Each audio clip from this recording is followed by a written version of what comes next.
اور ہم نے یہ بھی دیکھا کہ رسول اللہ صلی اللہ علیہ وسلم نے ماہ شعبان گزر گیا، ایسے لگتا تھا کہ آپ نے ماہ شعبان کا ایک روزہ بھی نہیں رکھا۔ یہ تمام روایات جب ان کو یکجا کیا جاتا ہے، اس سے پتہ چلتا ہے کہ پیارے پیغمبر علیہ الصلوۃ والسلام کی جو سنت اس ماہ شعبان میں ہے وہ روزے کی کثرت ہے۔ یہاں روزے کی کثرت مراد ہے، یہ نہیں کہ شعبان کی پہلی تاریخ سے لے کر شعبان کی 29 یا 30ویں تاریخ تک مکمل آپ علیہ الصلوۃ والسلام نے روزے رکھے ہیں، اس کا یہ مطلب نہیں ہے، بلکہ جن روایات میں لفظ اکثر آیا ہے یا لفظ کل آیا ہے، اس لفظ اکثر یا لفظ کل کی دلالت اس معنی پہ ہے کہ رسول اللہ صلی اللہ علیہ وسلم نے روزے تو رکھے ہیں لیکن روزے مکمل نہیں رکھے، بلکہ آپ نے اکثر روزے رکھے ہیں، زیادہ روزے رکھے ہیں، اور کم ایام ماہ شعبان کے آپ نے بغیر روزے کے بھی گزارے ہیں۔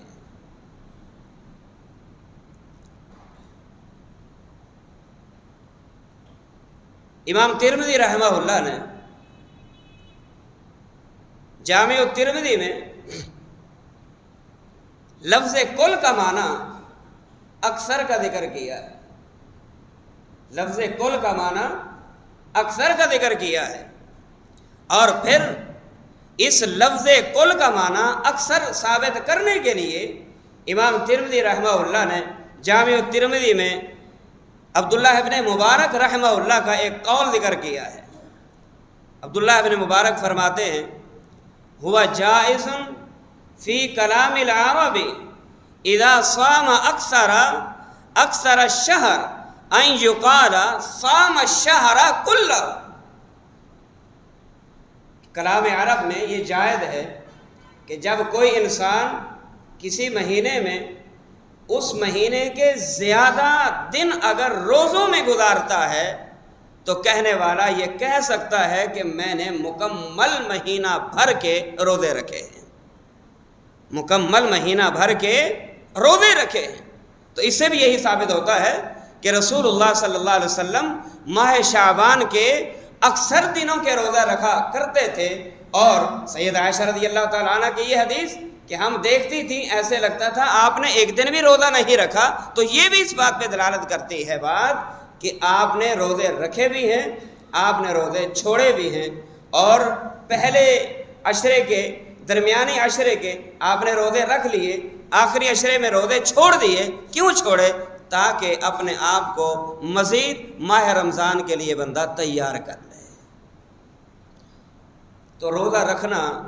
امام الانبیاء محمد الرسول اللہ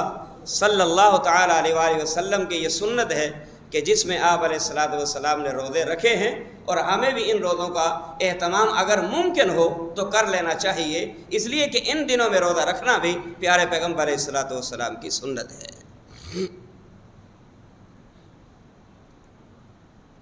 یہ مہینہ، اس مہینے کی ایک تاریخ جس کو 15ویں شب کے نام سے یاد کیا جاتا ہے، اور عموماً لوگوں میں جو معروف ہے وہ شب برات کے نام سے ہے کہ شب برات دیکھنا یہ ہے کہ شب برات کیا ہے، شب برات کی کیا حقیقت ہے، اور آیا جو کچھ شب برات کے متعلق کہا جاتا ہے یا اس میں کیا جاتا ہے، کیا یہ کہنا قرآن و سنت سے ثابت ہے، یا اس رات کے اندر جو کچھ کیا جاتا ہے اس کا کرنا قرآن و سنت سے ثابت ہے یا نہیں؟ اس مختصر وقت کے اندر ہم اس بات پہ گفتگو کریں گے۔ شعبان کی 15ویں رات جس کو شب برات کہا جاتا ہے، مختلف قسم کی روایات بیان کی جاتی ہیں، سوشل میڈیا ہو، الیکٹرانک میڈیا ہو، اخبارات ہوں، واٹس ایپ ہو، فیس بک ہو، یا لوگوں کی گفتگو ہو، یا دوسرے جو خطیب حضرات ہوتے ہیں ان کے خطبے ہوں، ان کی تقاریر ہوں، ہمیں مختلف روایات سننے کو ملتی ہیں۔ مثال کے طور پہ ایک روایت یہ ہے، اخبار میں بھی آپ نے پڑھا ہوگا، کہ سید عائشہ رضی اللہ تعالی عنہ کہتی ہیں کہ رسول اللہ صلی اللہ علیہ وسلم نے فرمایا تھا کہ شعبان و شہری و رمضان و شہر اللہ، کہ آپ علیہ السلام نے فرمایا شعبان میرا مہینہ ہے اور رمضان یہ اللہ کا مہینہ ہے۔ شعبان رسول اللہ کا اور رمضان اللہ کا، جبکہ ہم اس روایت کی سند کو جب دیکھتے ہیں، اس سند کے دیکھنے کے بعد ہم اس نتیجے تک پہنچتے ہیں کہ یہ جو روایت بیان کی جاتی ہے سیدہ عائشہ رضی اللہ تعالی عنہا کے حوالہ سے، یہ روایت موضوع ہے، من گھڑت ہے۔ پیارے پیغمبر علیہ السلام کے فرمان سے یہ بات ثابت نہیں ہے کہ شعبان میرا مہینہ ہے اور رمضان اللہ کا مہینہ ہے۔ ایک اور روایت بیان کی جاتی ہے، اس کی راویہ بھی سید عائشہ رضی اللہ تعالی عنہا ہیں، فرماتی ہیں کہ آپ علیہ السلام نے فرمایا ان اللہ تعالی ينزل ليلة النصف من شعبان الى السماء الدنيا، کہ جب شعبان کی 15ویں رات ہوتی ہے جس کو شب برات کہا جاتا ہے، اس شب برات میں، اس 15ویں شب میں اللہ آسمان دنیا پہ نزول فرماتا ہے، اور آسمان دنیا پہ نزول فرما کے فَيَغْفِرُ لِأَكْثَرَ مِنْ عَدَدِ شَعْرِ غَنَمِ قَلْبٍ، اللہ تعالیٰ بنو قلب کے بکریوں کے بالوں جتنے لوگوں کے گناہوں کی مغفرت فرما دیتا ہے، یعنی بے شمار لوگوں کی اللہ تعالیٰ بخشش فرماتا ہے۔ کب؟ اسی شب برات میں، اسی شعبان کی 15ویں رات میں۔ لیکن یہ روایت جامع ترمذی میں بھی آئی ہے، امام ترمذی رحمہ اللہ نے اس روایت کو جامع ترمذی میں نقل کیا، نقل کرنے کے بعد خود امام ترمذی رحمہ اللہ کہتے ہیں ھذا حدیث ضعیف، یہ روایت بالاتفاق ضعیف ہے، بلکہ امام ترمذی رحمہ اللہ کہتے ہیں میں یہ روایت لے کے اپنے استاد محمد بن اسماعیل امام بخاری رحمہ اللہ کے پاس میں گیا، اور میں نے اپنے استادی محترم کے سامنے اس روایت کو جب پیش کیا، میرے استاد محترم امام بخاری رحمہ اللہ نے فرمایا کہ اے امام ترمذی یہ روایت ضعیف ہے، گویا کہ روایت نقل کرنے والا محدث خود بھی اس روایت کو ضعیف قرار دیتا ہے، اور امام ترمذی رحمہ اللہ کے استاد امام بخاری نے بھی اس روایت کو ضعیف قرار دیا ہے کہ جو یہ کہا جاتا ہے اللہ تعالیٰ 15ویں شب میں، شب برات میں بنو قلب کے بکریوں کے بالوں کے برابر جتنے لوگوں کے گناہوں کو معاف کرتا ہے، یہ روایت بالاتفاق ضعیف ہے۔ لہذا اس سے بھی کوئی ثابت نہیں ہوتا کہ اللہ 15ویں شب میں آسمان دنیا پہ نزول فرماتا ہے اور نزول فرما کے لوگوں کے گناہوں کی بخشش کرتا ہے۔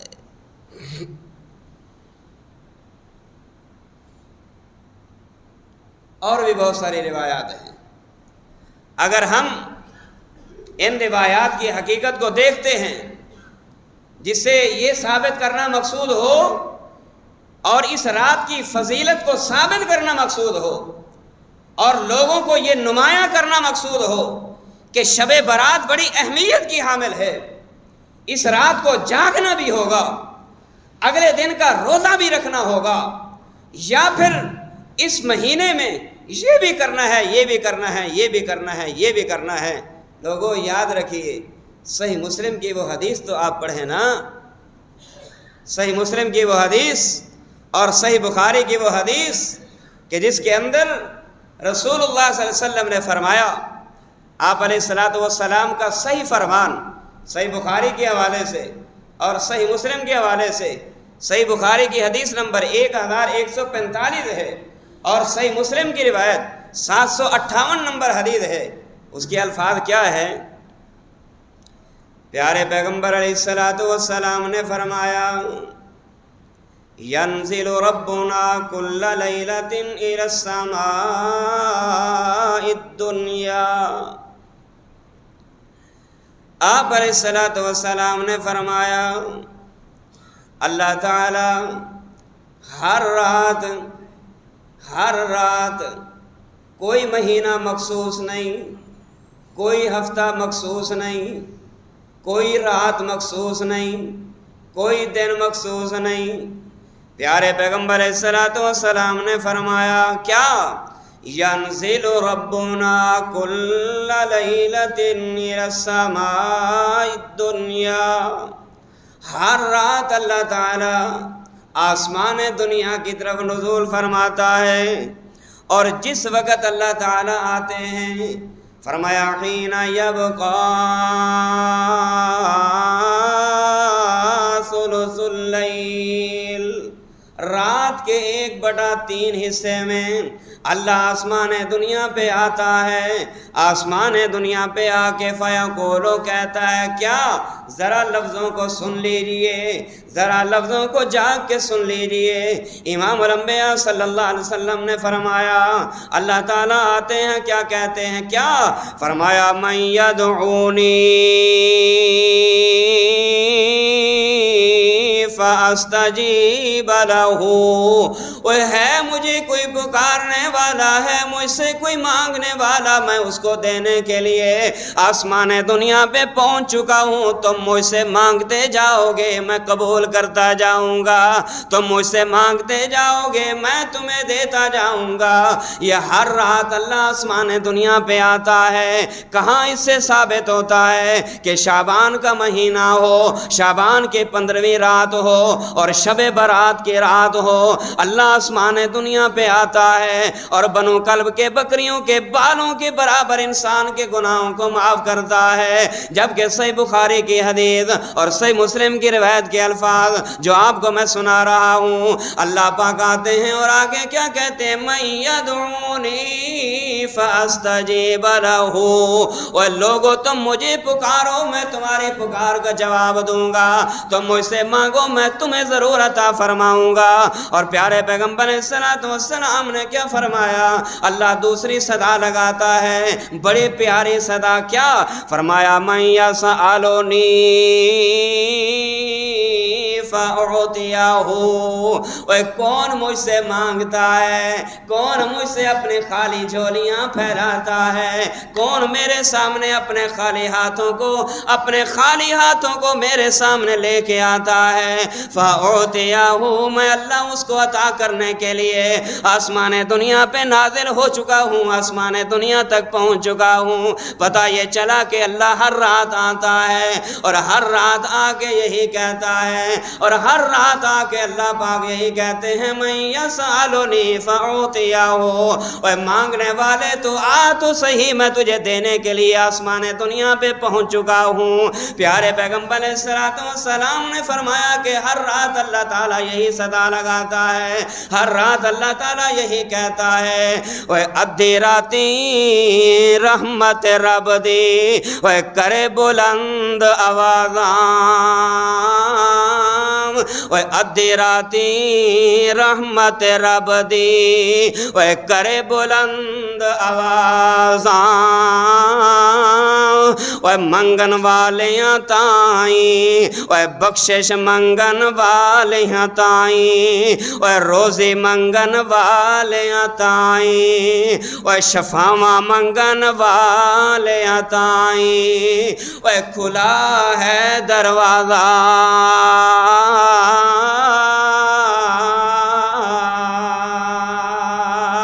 اللہ کی آمد کو صرف شب برات میں مقصود کر لینا شریعت کے حکم کے خلاف ہے، بلکہ اللہ تعالیٰ تو ہر رات آسمان دنیا پہ تشریف فرما ہوتا ہے اور ہر رات نازل ہو کے یہی کہتا ہے اے غافل انسان، تو اپنے غفلت میں پڑا، خواب غفلت میں پڑا سویا رہا ہے، میں تو تجھے دینے کے لیے آسمان دنیا پہ پہنچ چکا ہوں، میں تیری روزیوں کو فراہم کرنے کے لیے آسمان دنیا پہ پہنچ چکا ہوں، میں تیری بیماریوں کو ختم کرنے کے لیے آسمان دنیا دنیا میں پہنچ چکا ہوں، میں تیری دنیا کی پریشانیوں کو ختم کرنے کے لیے آسمان دنیا میں پہنچ چکا ہوں۔ ہم تو مائل با کرم ہیں، کوئی سائل ہی نہیں، ارے راہ دکھائے کسے، کوئی راہ روے منزل ہی نہیں۔ اللہ پاک تو دینے کے لیے آتا ہے، بندہ خواب غفلت میں پڑا سویا رہتا ہے، اور پھر ماہ شعبان کا جب مہینہ آتا ہے تو ماہ شعبان کے اندر بندہ یہ کہے کہ اب شب برات آ گئی، اب اس کے اندر ہم نے جاگنا بھی ہے۔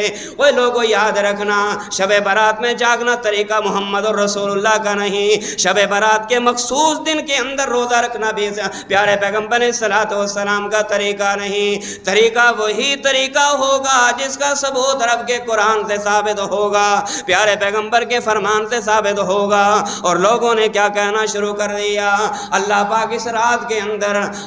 اللہ پاک اس رات کے اندر کائنات کی تقدیر کو بھی بدلتا ہے، کائنات کے حالات کو بھی بدلتا ہے، اور اللہ اس رات کے اندر کیا کچھ نہیں کرتا، اللہ اس رات کے اندر سارے فیصلے بھی کرتا ہے۔ اور آیت قرآن مجید کے کیا بیان کی کہ اس رات میں اللہ تعالیٰ جس کو لیلہ مبارکہ کا نام دے کے کہ اللہ اس میں انسان کی تقدیر کو بھی بدلتا ہے، انسان کے حالات کو بھی بدلتا ہے۔ آیت کیا پیش کی، فرمایا اِنَّا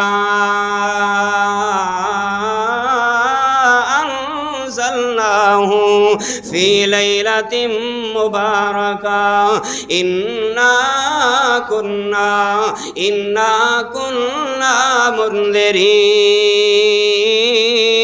منذرین فیہا یفرق کل امر حکیم۔ فرمایا اس رات کے اندر اللہ پاک نے آسمان سے ہونے والے فیصلوں کو بھی نازل کرتا ہے، اور اس رات کے اندر ہر امر حکیم کا فیصلہ کیا جاتا ہے۔ اور لوگوں یاد رکھنا، اس رات کے اندر کوئی فیصلہ نہیں ہوتا۔ اللہ پاک نے قرآن مجید کا نزول بھی اس رات کے اندر نہیں کیا، اللہ پاک اس رات کے اندر کوئی فیصلے نہیں فرماتے۔ پیارے پیغمبر صلوات و سلام نے فرمایا جس رات کے اندر اللہ پاک نے قرآن کو نازل فرمایا وہ شب برات نہیں ہے، وہ شعبان کے 15ویں رات نہیں۔ ہر چھوٹا بچہ بھی جانتا ہے، ہر انسان جانتا ہے کہ اللہ پاک نے قرآن مجید کو کس مہینے میں نازل فرمایا، اور قرآن مجید کے اس مہینے کے کس رات کے اندر نازل فرمایا ہے۔ کس مہینے میں؟ آپ کہیں گے ماہ رمضان میں۔ میں آپ سے پوچھوں کہ اس ماہ رمضان کی کس رات کے اندر اللہ پاک نے قرآن کو نازل فرمایا، تو آپ کیا کہیں گے؟ لیلۃ القدر میں، شب قدر میں، شب برات میں نہیں، شب قدر میں۔